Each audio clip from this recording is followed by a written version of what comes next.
Why do you recommend having a BMI lower than 30 when considering surgery?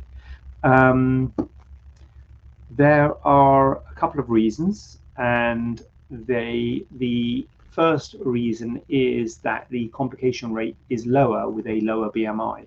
There's nothing particular about 30. 30 is one of the BMI cutoffs when they talk about sort of overweight to obese sort of thing. Is 30 is the cutoff between that terminology.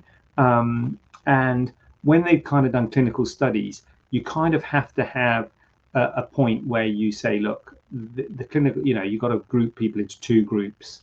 And so they often use 30 as a BMI cutoff, and they look at the group below 30 and the group above 30, and they say the group above 30 has got a higher risk of complications than the group below 30. But that doesn't mean anything particularly happens at 30. So if you're 29, it's not like you're saved, and if you're 31, you're doomed. It's a kind of a spectrum, and 30 is kind of the number that they use. So generally speaking, if someone asks the BMI, I usually say 30, but at the same time, if your BMI is 29 and you still want to lose weight, you are going to get less complications if you can lose weight. So I would say that I don't have a fix of as soon as you're 30, you can come in the door. That's fine. I would say get stable and comfortable with your weight. That's really when you be true to yourself. Get to a weight that you're stable and comfortable with, and then that's when you want to think about having surgery. And ideally that would be below 30. Sometimes people have lost a lot of weight and they can't get below 30 and they still have it above 30.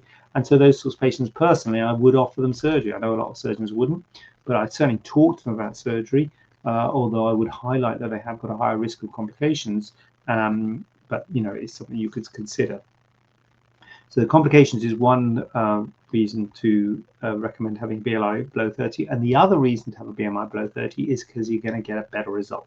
You're going to get a better clinical result. Often you're doing things like tummy tucks, and sometimes you have intra-abdominal fat, which can give you kind of like a barrel-shaped abdomen. So even when you've done a tummy tuck, paid thousands of pounds, you've removed the excess apron, the excess skin and fat. If you've still got intra-abdominal fat, you can still have a rounded look to your abdomen. The results often not great and doesn't look as good, and you still can kind of look big if you like. And so again, it's about having a realistic expectation of what you can achieve from the surgery. So often if you are big, inverted commas, you will still be big after the surgery, but you will not have that abdominal apron. Now you might say, I'm happy with that, I completely understand what you're saying, let's do it. And I'm like, well, okay, well, fine, but that's something to consider. The other thing is, if you were to lose weight after surgery, because I know a lot of people say, oh, I can't lose weight because of the apron or because of my breasts or because of whatever.